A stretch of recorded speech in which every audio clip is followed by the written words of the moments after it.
लगा बेच डाल, बीपीसीएल बेच डाल, बीएसएनएल बेच डाल, एयरपोर्ट्स बेच डाल, सीपोर्ट्स बेच डाल। अब डर लगने लगा है कि यह आत्मनिर्भर भारत की बात हो रही है या फिर चुनिंदा पूंजीपति निर्भर भारत की। लेकिन उसके उपलक्ष्य में इस किसान आंदोलन को बदनाम करने की जो साजिश रची गई वो निंदनीय है। राष्ट्रपति जी ने अपने अभिभाषण में युवाओं के रोजगार की बात की। इस सरकार ने सपना दिखाया था कि सालाना 2 करोड़ युवाओं को रोजगार मिलेगा। अजी मिलना तो छोड़िए, जो हाथ में था वो भी चला गया। आज 1000 नौकरियों के लिए लाख युवा अप्लाई करते हैं और 4th क्लास की नौकरी के लिए ग्रेजुएट्स और पोस्ट ग्रेजुएट्स कतार में खड़े आते हैं।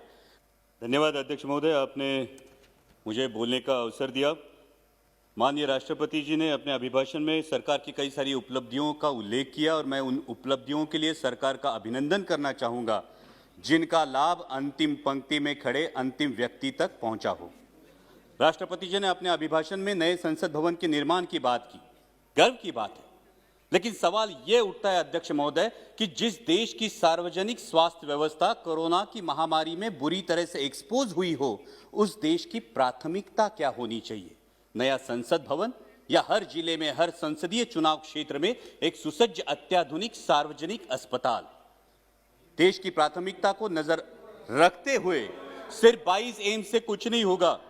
देश की प्राथमिकता को नजर रखते हुए पहले अस्पताल और फिर संसद भवन, इस पर आत्मचिंतन हो, ये मेरी गुजारिश है। Please silence please Vidur ji.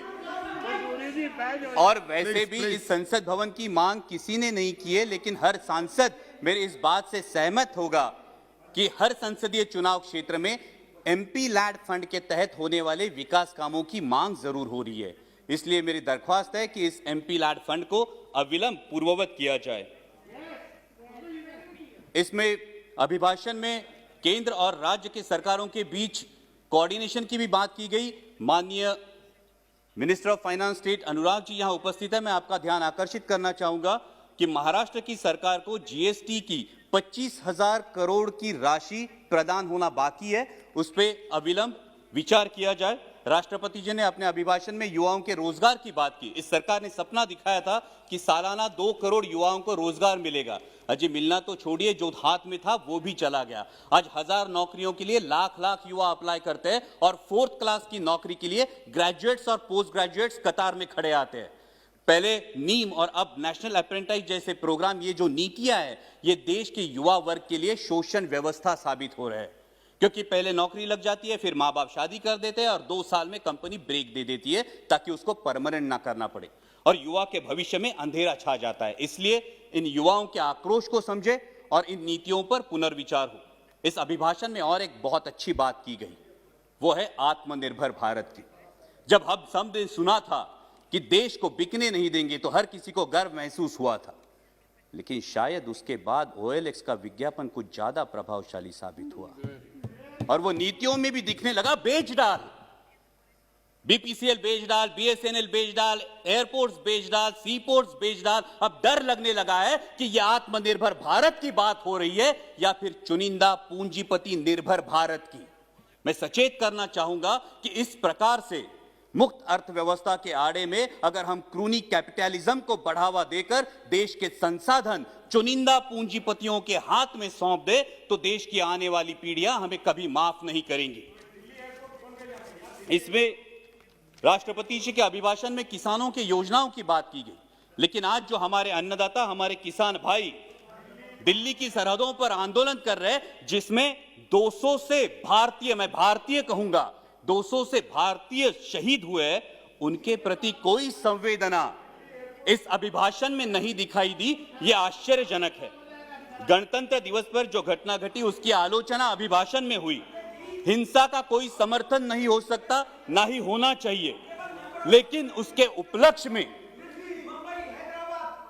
Sir please let me continue, हिंसा का कोई समर्थन नहीं हो सकता, ना ही होना चाहिए, लेकिन उसके उपलक्ष्य में इस किसान आंदोलन को बदनाम करने की जो साजिश रची गई वो निंदनीय है।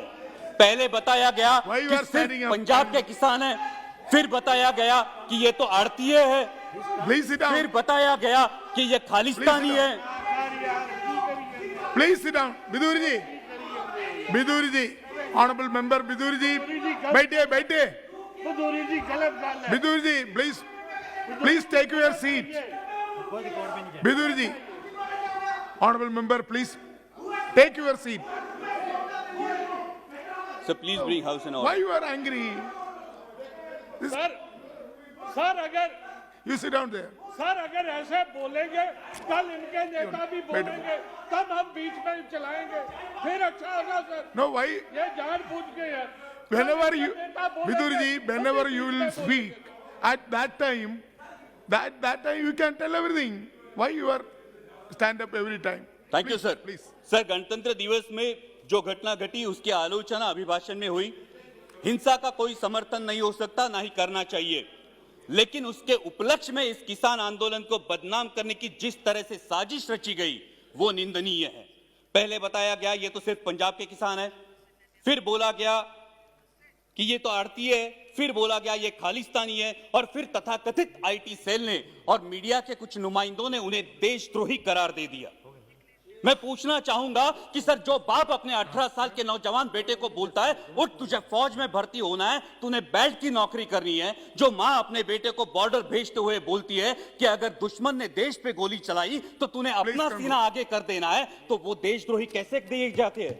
सर आज बेटा सियाचिन में -डिग्री सेल्सियस में देश की रक्षा कर रहा है और उसका 70 साल का बूढ़ा बाप दिल्ली की सरहदों पर अपने हक के लिए कड़ाके की सर्दी में आंदोलन कर रहा है, तो किस मुंह से बोलेंगे जय जवान जय किसान? और सर आज तो देश को 2 नए शब्द मिले हैं, उसमें से एक है आंदोलन जीवी। मैं शुक्रगुजार हूं इस शब्द के लिए, कारण महाराष्ट्रातले भाजपचे नेते सतत उठसूट आंदोलन करत होते, त्यांना काय म्हणायचं ते आम्हाला या शब्दामुळे कळलं। पण ज्या कष्टकरी वर्गासाठी आमचे बाबा आढावांसारखे सामाजिक कार्यकर्ते वयाच्या 90 ठामपणे उभे राहतात, ते मात्र महाराष्ट्राचा अभिमान है। लेकिन मैं पूछना चाहूंगा सर आपके माध्यम से कि जिस देश की स्वतंत्रता की बुनियाद ही आंदोलन हो, उस देश में इस बात का प्रयोग कैसे किया जा सकता है? सिर्फ 1 मिनट में कंक्लूड करूंगा सर। यहां पे कई माननीय सदस्य बोलते हुए उन्होंने परराष्ट्र में जिन्होंने अच्छी बात की उसकी सराहना की, लेकिन ये कैसी विडंबना है सर, जब ब्राजील के राष्ट्राध्यक्ष संजीवनी की उपाधि देंगे तो हम खुश होंगे, जब अमेरिकी पूर्व राष्ट्राध्यक्ष हाउडी मोदी बोलेंगे तो हम तालियां बजाएंगे, और जब कोई विदेशी मानवता के दृष्टिकोण से किसान आंदोलन पर टिप्पणी करेगा तो फिर वो फॉरेन डिस्ट्रक्टिव आइडियोलॉजी हो जाती है। सर ये बैरिकेड्स लगाना, ये फेंसिंग करना, ये किस प्रजातंत्र का लक्षण है? सर महामहिम राष्ट्रपति जी ने अपने अभिभाषण में आर्य चाणक्य के पंक्तियों का उल्लेख किया, लेकिन मैं इस सदन को बताना चाहूंगा कि उन्हीं आर्य चाणक्य ने यह भी बताया है कि जब राजा का अहंकार प्रजाहित से ऊपर उठ जाए तो समझ लेना कि उसके शासनकाल का अंत निश्चित है। और इसीलिए मैं दरख्वास्त करूंगा कि संवेदनशीलता से इस समस्या का किसानों के हित में हल निकाले, ताकि फिर हर देशवासी गर्व से कह सके जय जवान जय किसान।